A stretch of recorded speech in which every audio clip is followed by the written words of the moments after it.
Okay, so before we jump into today's podcast, a couple of bits of housekeeping as well, and a bit of blurb from me. Just wanted to say thanks to Dennis, the police officer from Toronto in Canada, for emailing me and asking me about the upcoming Whole Man Protocol course. Rest assured, we'll be releasing the information, any details on that, to the guys on the eLetter very soon. Quite excited about that coming up. Also, if you're listening to our podcast in another country, let us know where you are. Let us know what you think of the pod. Let us know why you listen to it. Feel free to send me an email. We've got people from over 35 countries listening to the podcast now, which fills me with a joy. So yeah, let us know. Let us know what you think. Also, if you haven't already, remember to sign up to our eLetter. It's thought-provoking content from men, which goes out once a week to hundreds of guys around the world. And what's up today on this week's podcast? We have Ben Fogel, who you'll notice by the introduction that I give him is a long introduction because he's done so much and achieved so much. But let's just say he's an adventurer and an explorer. But one of the things that came up for a lot of the guys when they were asking me about Ben being on the podcast was asking him about the latest program he did on Channel 5 with Chernobyl. It's an amazing program. I urge you to watch it. We caught it a couple of nights ago, just before the pod came out, and yeah, it was certainly one that I won't forget. And that got me thinking. As a man that spends a lot of time outdoors, Ben has actually recently released the latest wilderness collection with Barber and John Lewis and partners. And as I say, it got me thinking. I was asked the other day about what are the things you miss and that you're going to appreciate more when we're all kind of let out again. So in early 2020, I remember, I think it was in February, I went to John Lewis, their flagship store in Oxford Street in sunny London, and had a look at the pitch, which is their cool kind of area for events for men. And I know I spoke about actually doing an event there, or maybe recording a podcast on the shop floor with an audience, which would be pretty cool. Never say never. But here's the thing. I used to work right behind John Lewis. My office was literally 2 minutes away. And that's one of the things I miss. You know, at lunchtimes or after work, you'd go browsing and you look to go and buy something. Maybe it's trousers, maybe it's clothing, maybe it's homeware stuff. But the point is, you've got to try those clothes on, feel the fabric, feel the fit of them. And that's one of the big things I miss at the moment, is actually just taking your time to stroll around a big store like John Lewis and Partners, which has been there for so many years. And, actually touching and feeling the clothes. It's so important. I can't stand shopping online these days. So that's one of the places I'll be heading back to as soon as I'm heading back towards London. And what about you? What have you missed? What have you got a new appreciation for? Let me know. And also, before we jump in, if you're watching this podcast on YouTube, Ben wasn't able to have his camera on this one, but you'll still be able to see my beautiful face and listen in. And if you're just listening via Spotify and iTunes, then sit back and enjoy the show. And if you like to go to John Lewis and go shopping, let me know as well. Right, let's get involved. So this is the Whole Man Academy podcast. My guest today is Ben Fogle. Ben is an award-winning broadcaster and adventurer. He's written 9 Sunday Times best-selling books. He's United Nations patron in the wilderness. He's climbed Mount Everest, rowed across the Atlantic, raced across Antarctica to the South Pole. He's crossed deserts in the Middle East. He's presented numerous programs on the telly box, including the hit series New Lives in the Wild, and he also popped to Chernobyl. Ben has also teamed up with Barber to launch the Wilderness Collection, which is available exclusively at Somewhere I Love, which is John Lewis and Partners. Ben, thanks for joining us. How are you and where are you? I'm very well. I'm exhausted by that introduction. And I am actually in London right now, doing kind of almost back to work. It's that kind of, we're on that cusp, aren't we, of work starting to open up again. I've been, like most of the nation, I've been working from home quite a lot, but filming is slowly, a bit like the spring flowers starting to blossom. Yeah, I agree. In fact, that was one of my questions about, being let's say, a man of adventure. What's it like for you, and especially the family, in the last, let's just say it's a year of lockdown for argument's sake. What's it been like? It's kind of, do you know what I found? It was a little unsettling at first. I'm someone that usually travels, and that's often with my family as well, but for up to 9 months of the year, I'm kind of a perpetual nomad. So to suddenly find myself kind of grounded and rooted just took some getting used to, but then that's the story of my life. I'm kind of used to getting used to new routines and new places. So I kind of approached it like an inverted adventure.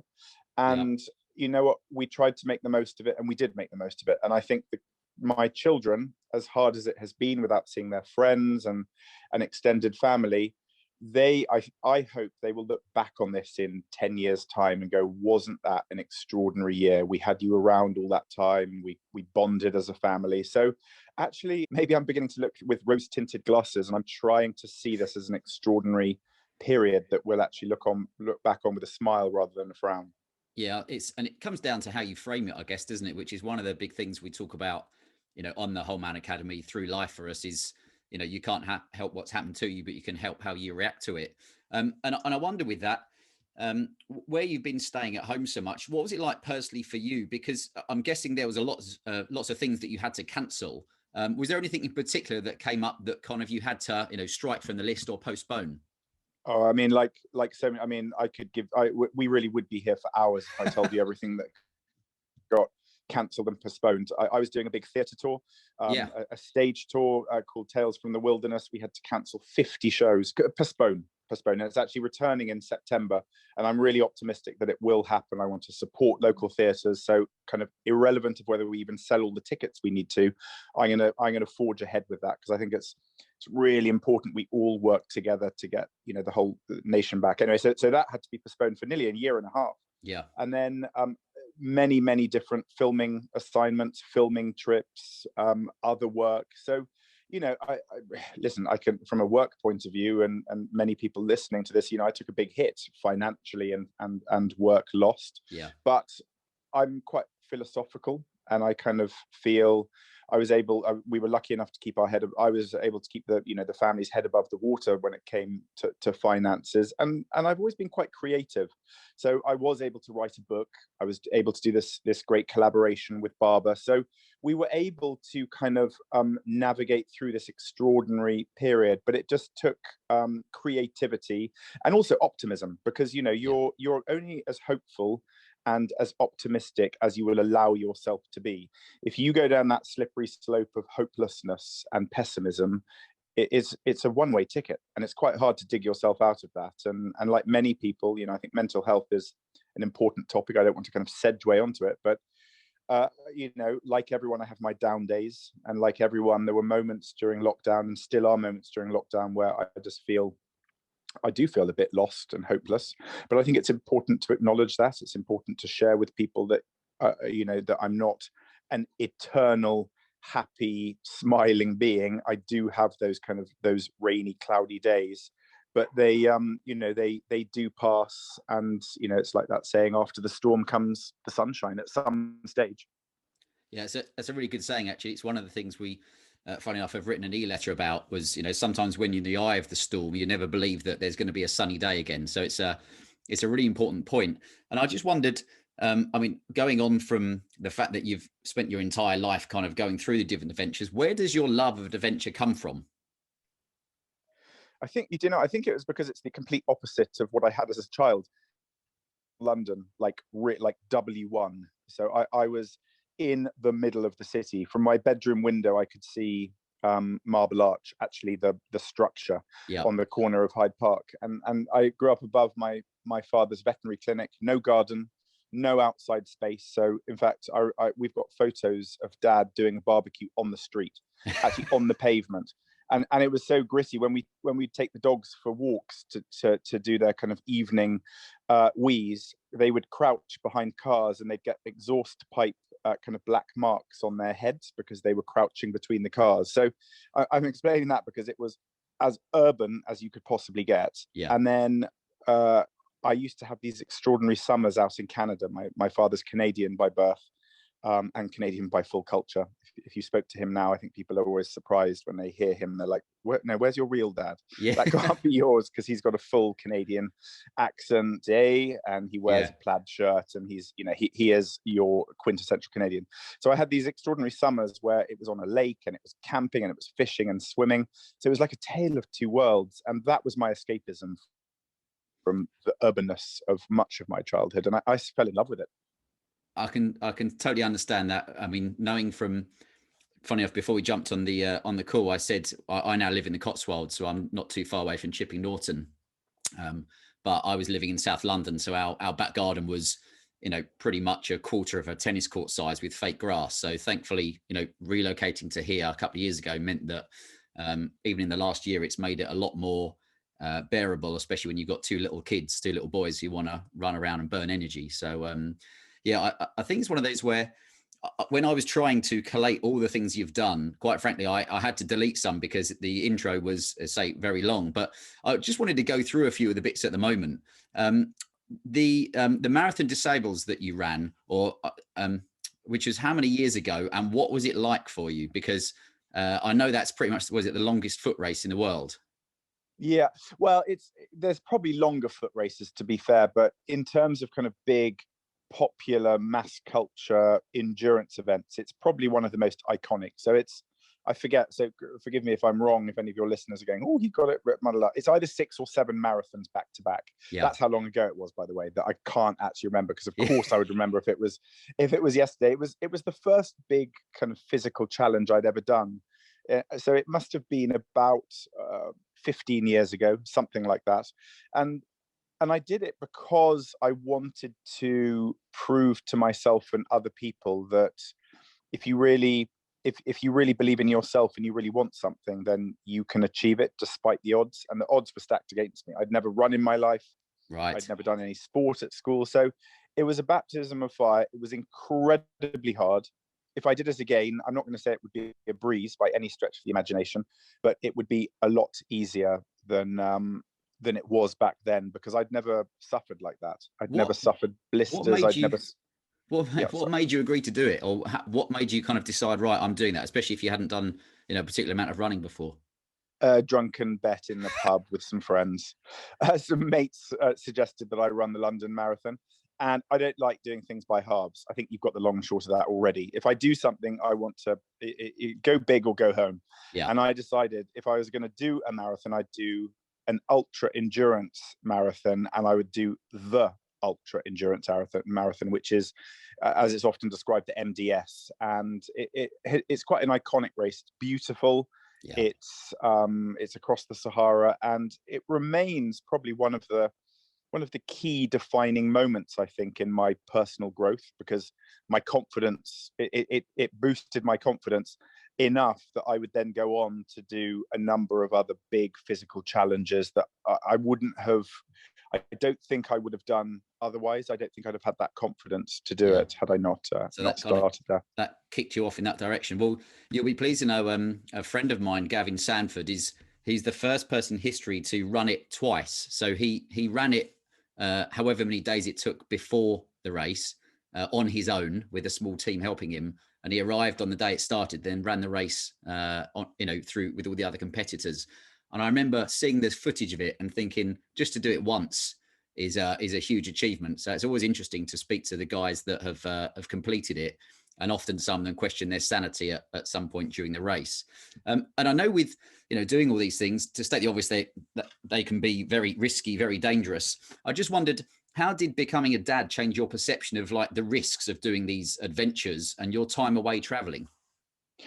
Becoming a dad was a big moment. It was something I'd always wanted in my life. I think I would describe that as my most important role right now and forever. Yeah.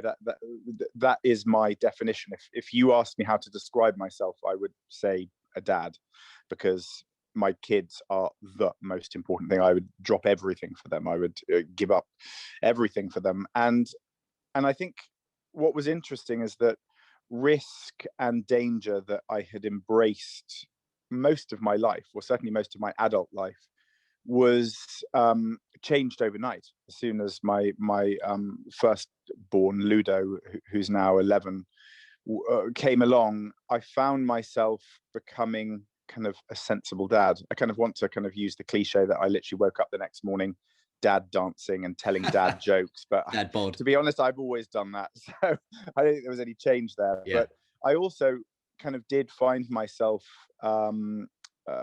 turning my back on risk. I wanted to kind of conform to society's expectations of what sensible, thoughtful dads do, and sensible dads protect and nurture and provide, and they don't go and climb mountains or row across oceans, or so I thought. And it took me a while, actually. It actually took until the children were probably 6 or 7 years old for me to realize that I was directing them as a parent to follow their dreams and to not be defined by other people's expectations, to be their own individuals, and yet I wasn't doing that myself. So I think Yeah.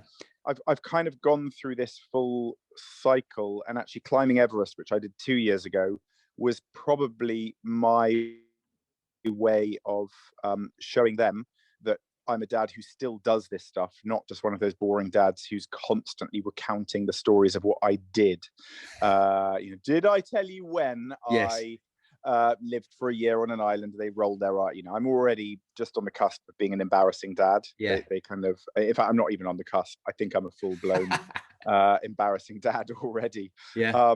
But it was important for me to show them that actually you don't have to change your life when you become a father. You can still use it as a teaching tool for your kids. I think it's a really good point, and that resonates with me, having boys that are kind of 1.5 and 3.5, to the point where you realize, for the first probably 2 years, that the exciting adventure stuff I was doing beforehand basically went by the wayside for a couple of years.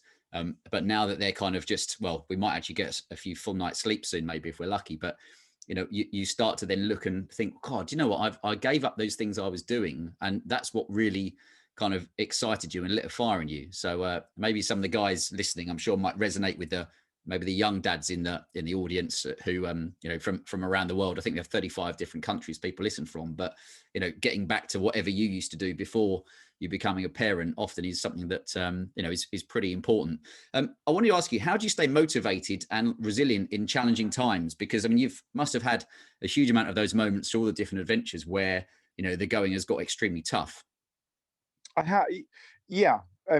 My instinct, I want to answer that by kind of using the pandemic, to be honest, because I think a lot of us, a lot of people listening will probably relate to some of my thoughts on this, perhaps more than how I motivate myself when I'm stuck on Mount Everest and my oxygen bottles blown. I'll get back to that in a second, but I think if we take the pandemic, like many people, there were, this kind of monotony of days, this lack of distinction between one day and the next, because there was nothing to distinguish between days and weeks and sometimes even months. Yeah. And I found that hard, getting up in the morning, not having access to a gym with a varied mix of gym equipment, for example, only really being able to go for a run, my knees hurting a little bit, it getting a little bit cold, trying to juggle homeschooling, worrying about work. I found it, there were many days when I found it really hard. But what I do is I actually draw then. I'm quite lucky, I suppose. This is how I excuse the experiences that I've had, or how I justify them, I suppose, rather than excuse them. But those experiences of being stuck on a tiny little rowing boat on the Atlantic Ocean for 2 months, or out in the middle of Antarctica walking to the South Pole, those moments of true desperation and fear and misery and boredom and homesickness, I actually use now as quite a powerful motivating tool for myself, because I think back to those experiences and how I was able to overcome them. And there are I could probably give you 100 moments in my life now, probably more, where I've just wanted to be anywhere but that place, stuck on a mountain in the pouring rain, stuck in the jungle covered in leeches, stuck on a raft on some river in the Far East.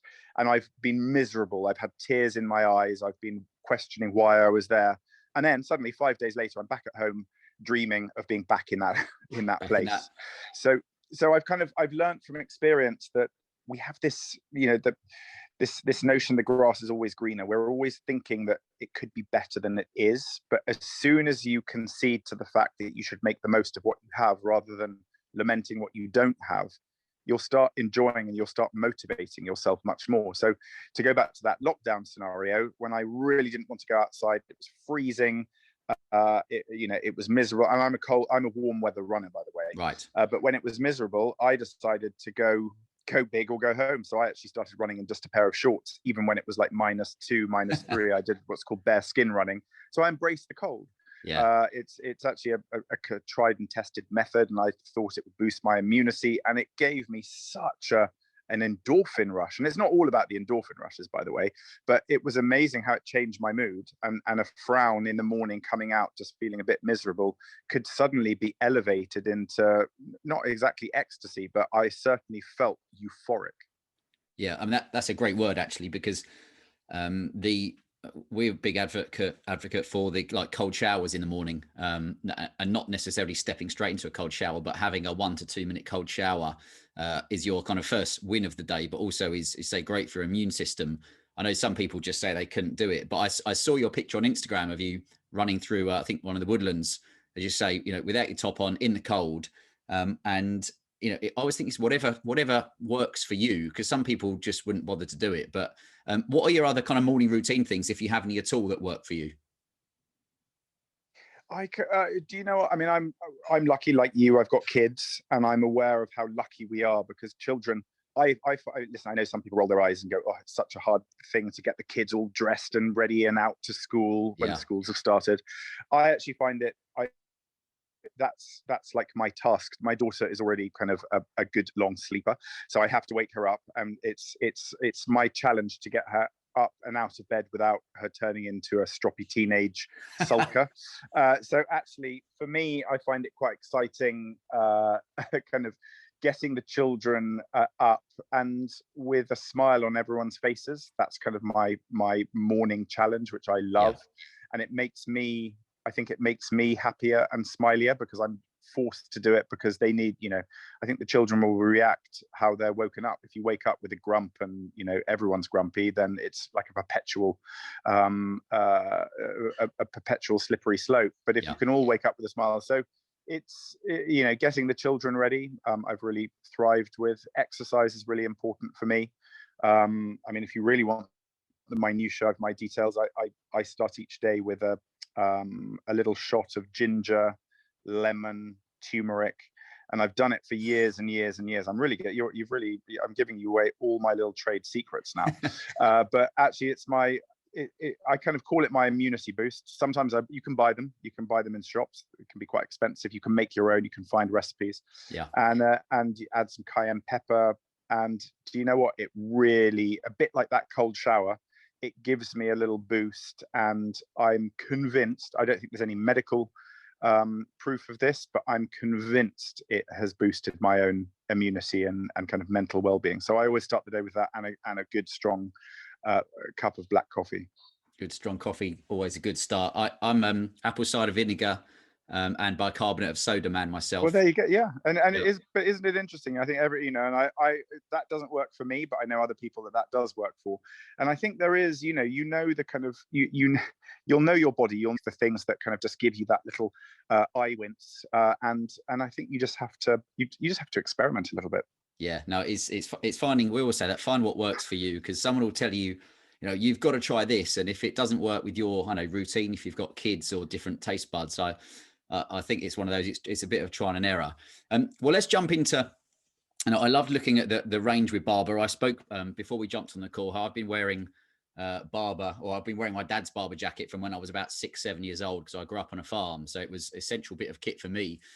What kind of excites you about teaming up with Barber, and also having it linked with John Lewis as well, which is a place I love? I have worn and loved Barbers all my life. I've got far too many. As you know, a barber never dies. A barber just goes on and on and on. And I actually think the older the barber, the better it is, the better it looks. So I'd almost describe myself as a barber collector. I've long admired them. I've always used them. And several years ago, I teamed up with Barber to start what started with a very small range. I kind of wanted to go back to the heritage, sort of a heritage look, using specifically a smock, an old mountaineering smock, which we did to great success.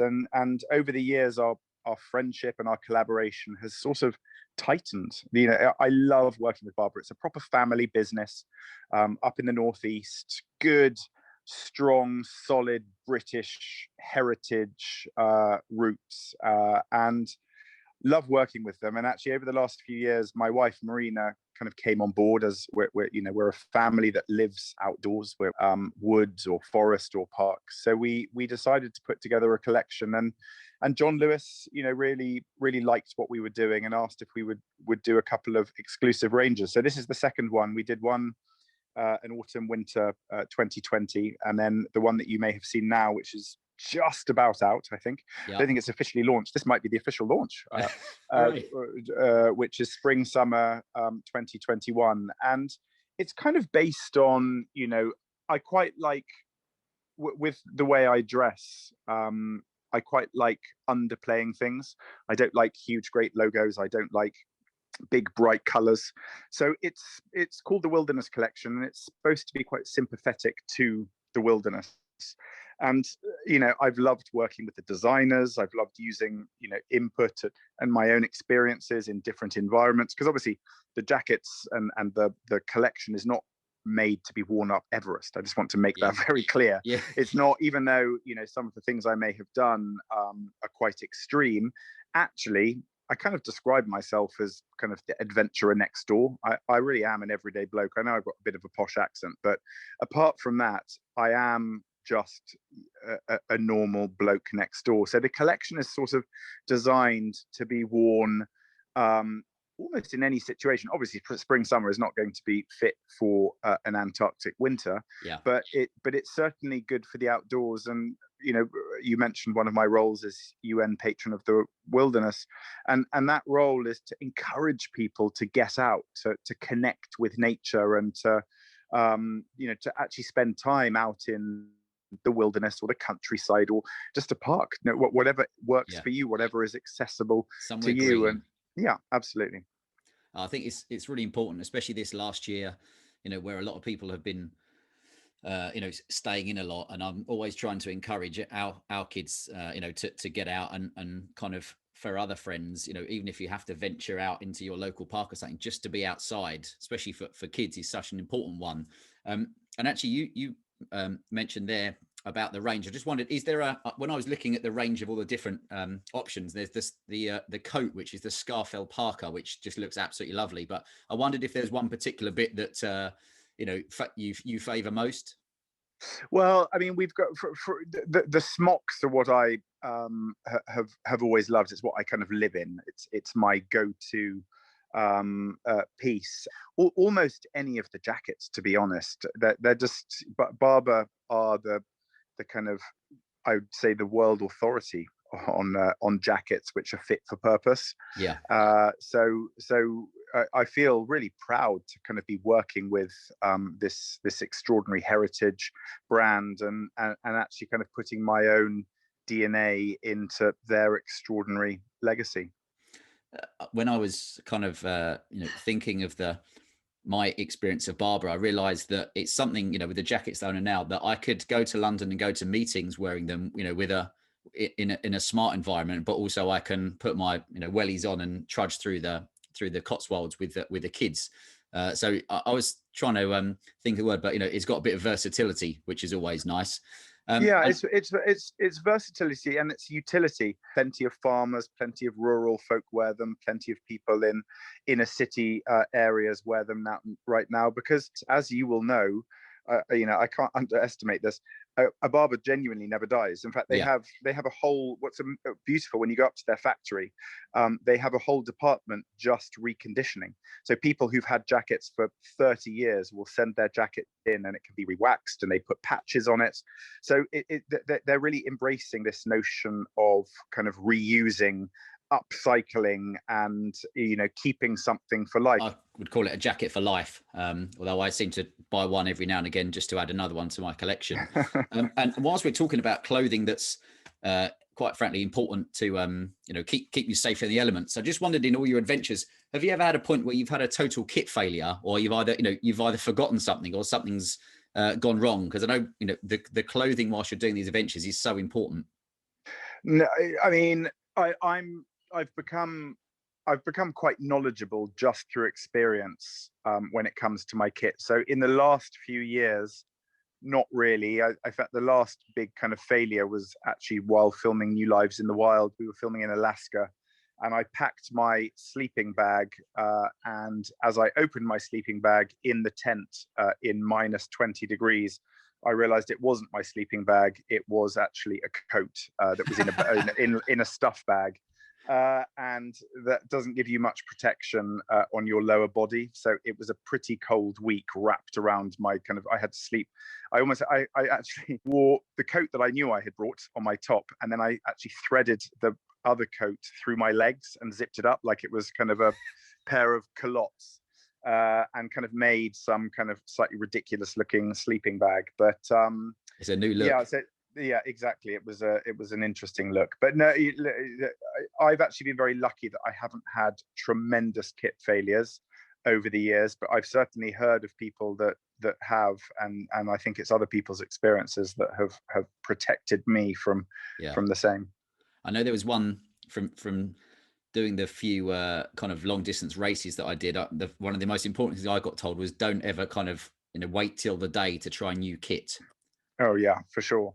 In fact, there is one. I wasn't sure if it's an appropriate story to tell. I won't get into detail, but there is one story that still fills most adventurers with horror, which was there was a race to the North Pole many years ago, and bizarrely, I've never got to the bottom of why, but the outer trousers that you use in polar regions, the zip goes up and down. Right. So it's a double zip. So when you zip it up, if you're holding both the fly pieces, you're zipping up, but you're unzipping at the same time. And one very unfortunate person, this was actually quite a public, they weren't famous, but it was actually for a TV show. They went for a nervous pee just before starting and zipped up their fly, but didn't realize they were unzipping it at the same time, and left themselves exposed and managed to get frostbite right where you don't want it. And that has stuck with me, that story, for a long time. So the moral that's one for after dinner speaking. It is, isn't it? Yeah. Well, I'm pleased to say I've never had any of those issues, but I've had a couple of fails where you've taken kit out. One was actually halfway up Snowdon, but I'm always learning from these different experiences. And do you know what? With a few people that I said about that I was interviewing you, a few of the questions are about your advice on how to get off grid, because I know the different programs you've either been in are very much about that, and it seems to be a lot of people these days that, with what's happened in the last year, are kind of looking to escape now that you can work from home a bit more as well. I just wondered what your tips would be on how to start looking to get off grid. Well, it's I'll tell you, unfortunately, it's very hard in this country. When I say this country, the United Kingdom in general. Yeah.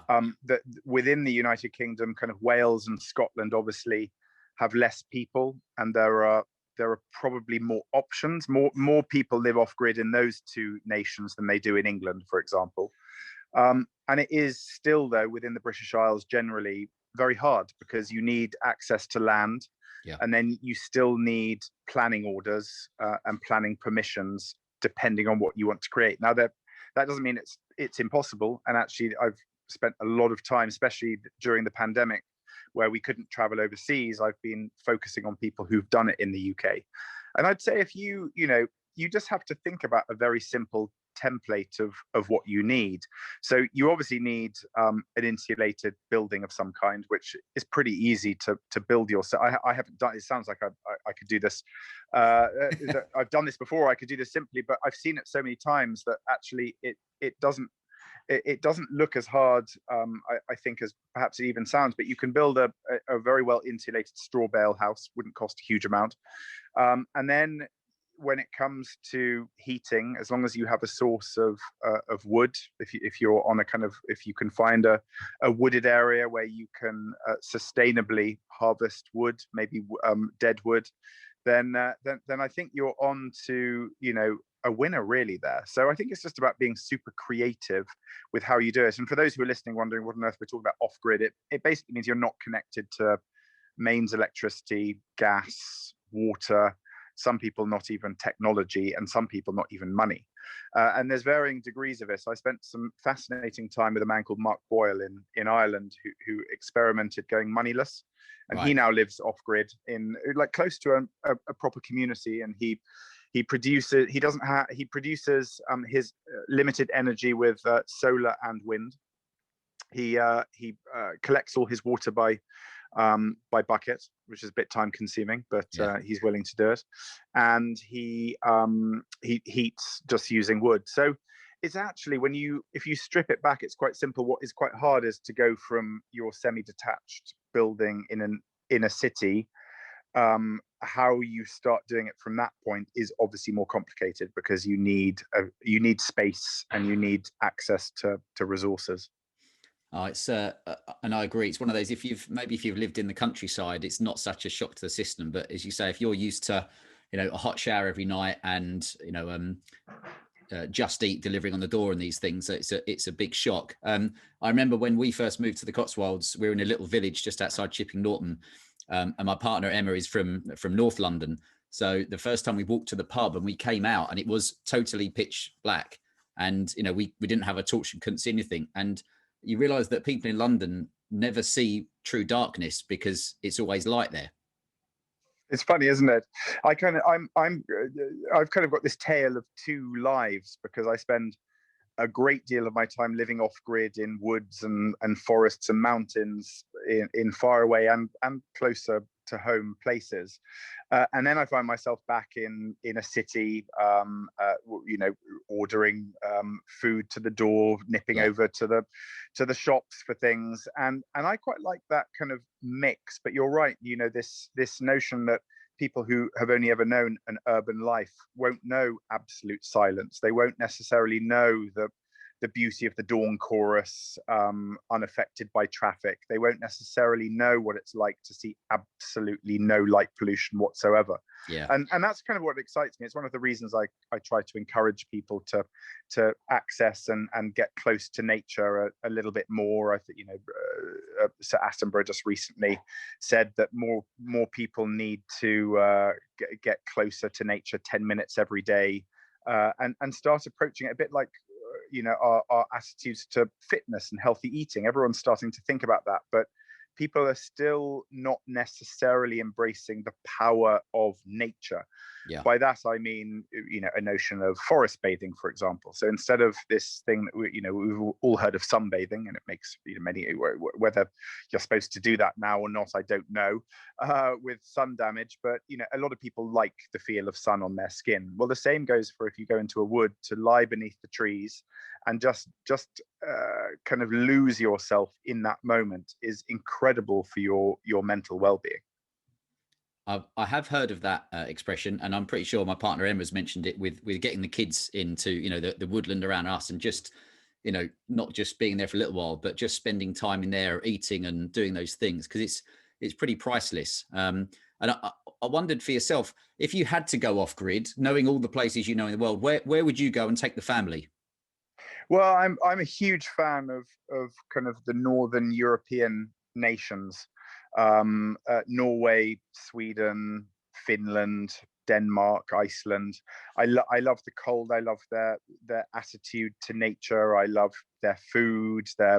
Everything about those places excites me. There's huge, vast wilderness areas left. And I've been lucky enough to spend quite a lot of time up in that region. And actually, for my series New Lives in the Wild, I've spent quite a lot of time up on islands off Norway and Sweden, in fact. And I would love to move up there. I don't think it's going to happen, not immediately, but who knows? Maybe one day. One day, yes, we'd happily move a little bit further out if at some point, but. Well, moving on from getting off grid to, I must admit, I watched the program the other night, but what was it like going to Chernobyl? Because that was just I know it's a kind of mind-bending program to see what it is like out there.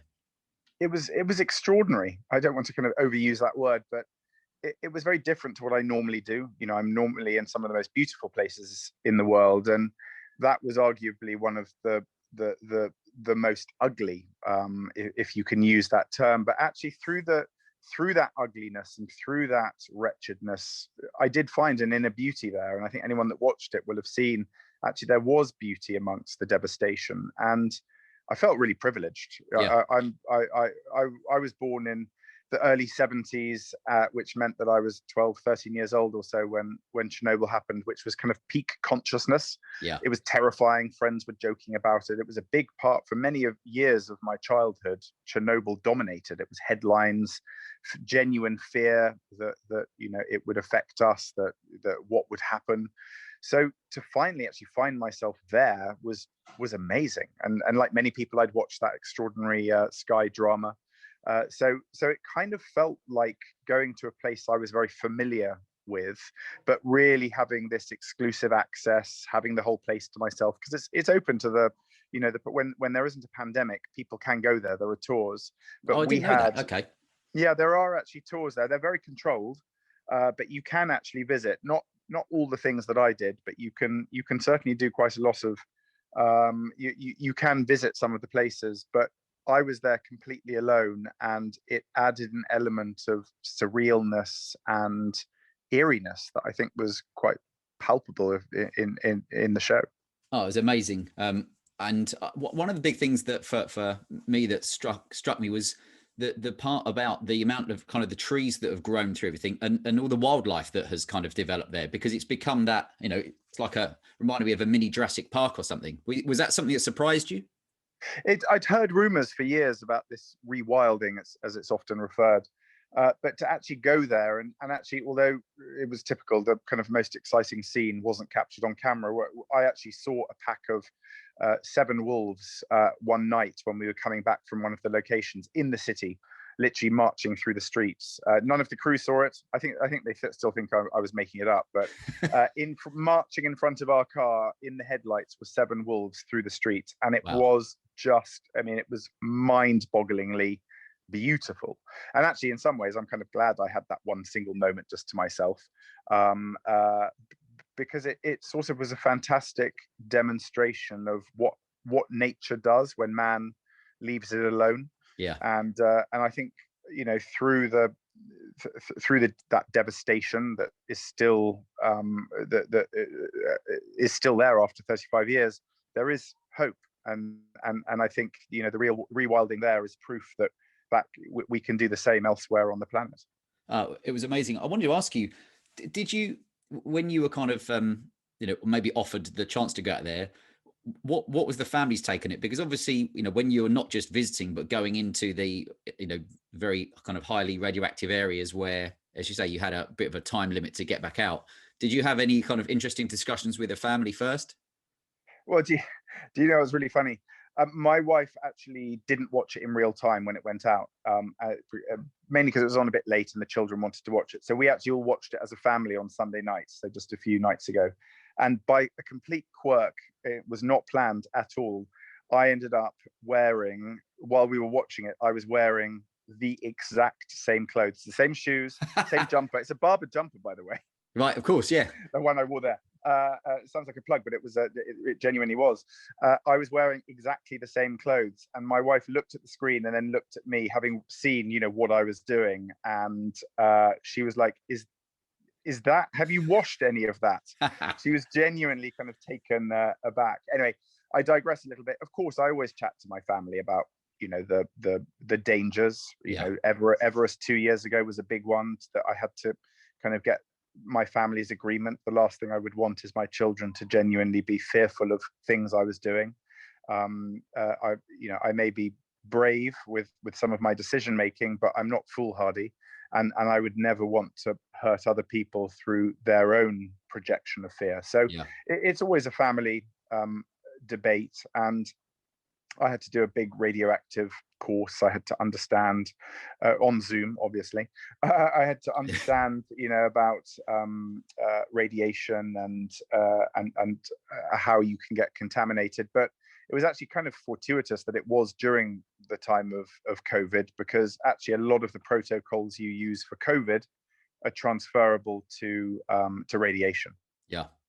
It's about washing your hands. It's about not having contact with skin, not rubbing eyes, having protection over your mouth.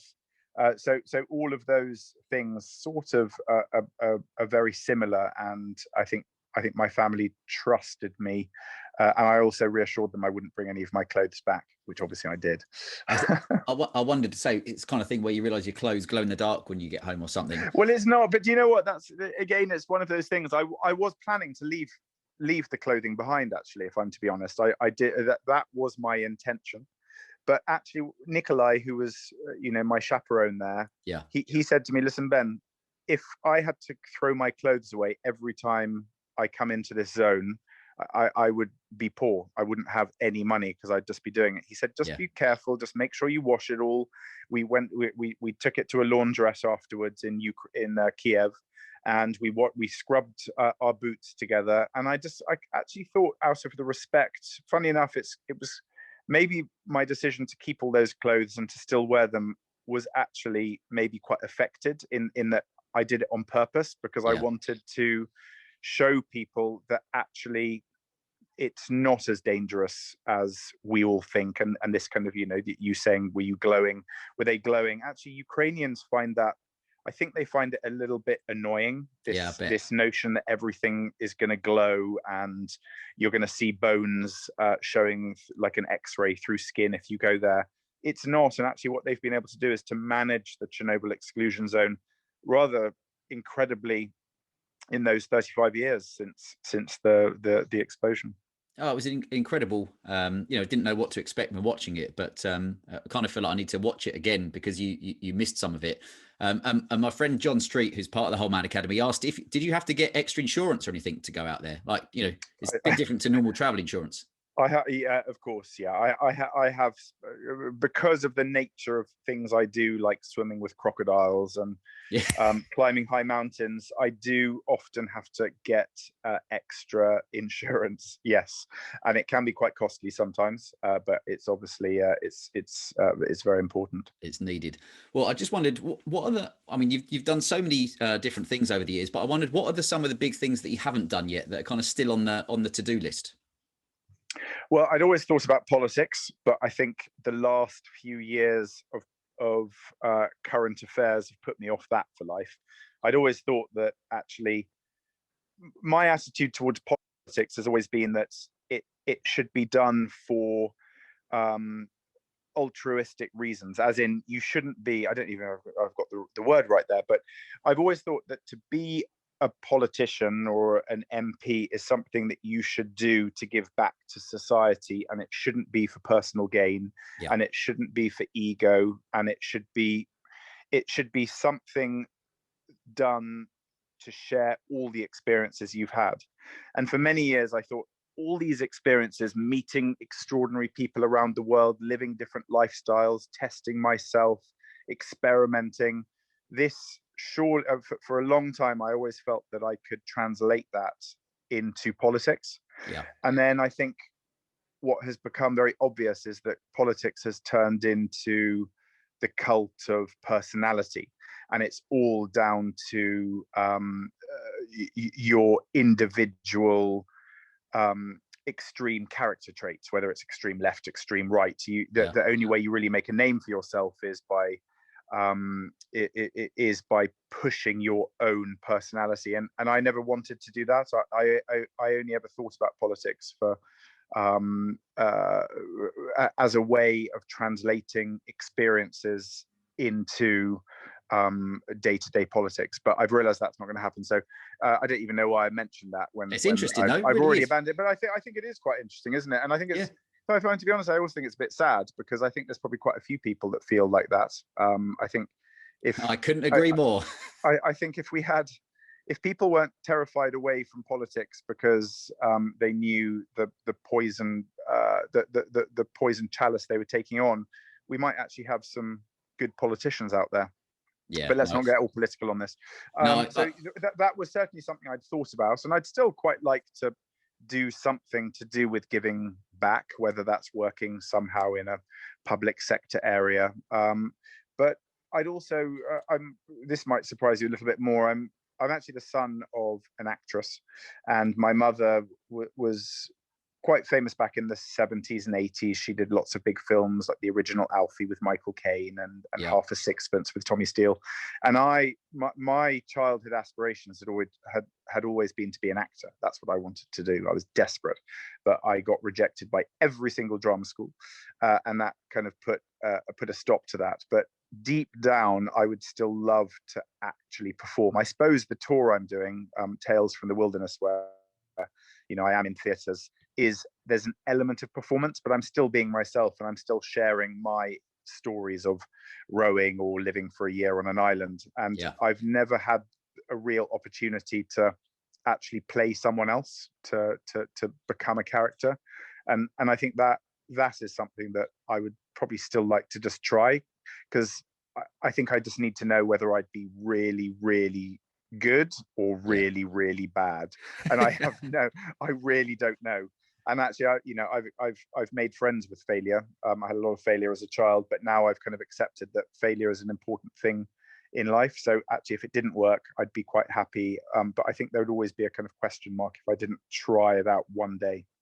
Sounds, and I guess just thinking the great thing about that is, you to maintain the adventures you're having, abroad and up mountains and down streams and different places, you've got to have a fairly high level of kind of fitness and risk. But at least this is something that you could, continue to delve into as you get a bit older. So basically, we're saying we're looking for an acting part for you. Well, if anyone's listening, I'd quite like it. Kind of needs go big or go home. So it kind of needs to be Hollywood. Bollywood would do. I kind of, in all seriousness, I think it would suit me more if it was a Bollywood or maybe even a Nollywood. That's in Nigeria. Film. I think I could play quite a good baddie. I've got a good English accent. So yeah, if anyone is listening that is looking for a slightly left of field casting, then I'm your man. Take a chance on Ben. Maybe in a couple of years they might remake Indiana Jones, and you might be all right in that role as well. Well, I just wondered when you said about embracing failure, and I think it's the same. I've learned a lot about that through the whole Man Academy with people. Is saying if you don't get out of your comfort zone and try these things, then quite frankly you're not gonna maybe not achieve what you want in life because you're just kind of staying safe. But who have you kind of talked to, as you've gone through these things, if and when things have got tough for you? Kind of. Do you know what I have a small group of friends. I don't have a huge kind of. I don't have a massive network of friends, but I've got close friends that I've had since childhood that I still rely on for advice. My immediate family and extended family always kind of keep my feet firmly on the ground. But when it comes to sort of advice on other things in life, I sort of bizarrely, it's actually I'm in quite a privileged position that I spend fleeting amounts of really intense time with really profound people all around the world. Often on that New Lives in the Wild series. What you must remember is I often travel to a very far away place to meet someone who has no idea who I am, and I am literally living in a tiny little cabin with them for 7 days or so, and I have this intimate amount of time where we've got a lot of time to chat. And I actually find that I find myself seeking advice, asking thoughts, and reassuring myself with strangers more than anything else. And I love that. I find it's like a fast track friendship. And then and it doesn't finish when I've gone, because I do keep in touch with people. That's quite hard when they've got no internet or don't have the capabilities to do that. But I go back to revisit them, and it's often like going back to see an old friend. 5 years later, we do a revisit series called Return to the Wild. So I actually find myself kind of asking friends for advice, and obviously when it comes to adventure and specifics of mountains or oceans, I'm fortunate to have quite a good little black book of people who've done everything. I think I have at least one friend that has climbed every mountain, crossed every ocean in every manner, crossed every desert, raced every car, and I kind of cherry pick according to what I'm doing as to who might be able to help prepare me physically, psychologically to get ready for an event, whatever that is. But I always like to be ready for something. And to go back to the fitness we were talking about, I pride myself. I'm 47 now. This will be my 48th year. I pride myself on the fact that if I suddenly get a call today saying, "Can you go out to Morocco and join someone to run across the Sahara Desert," I would be ready to do that. And it's like that. That's kind of how I embrace fitness. That I want to be ready and capable to do anything at any time. I'll tell you what, that's a really good point. We had I interviewed a Royal Marine, one of the guys from the SBS a while ago, and one of the things he said was, you've got to always be ready.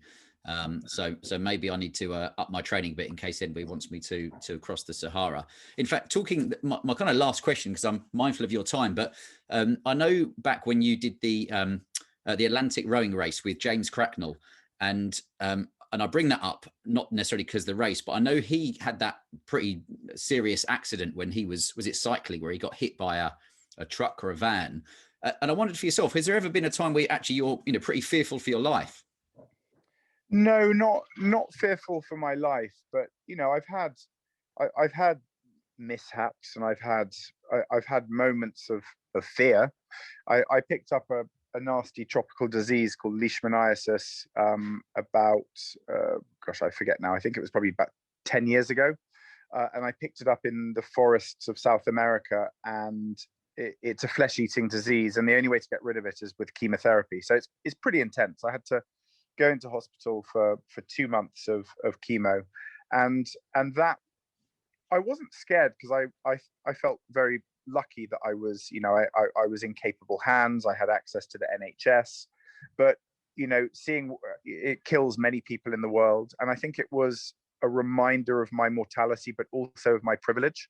Yeah. And for me, that was certainly one of the moments where I wouldn't use the word fearful, but I certainly felt nervous, I think is the best way to describe it.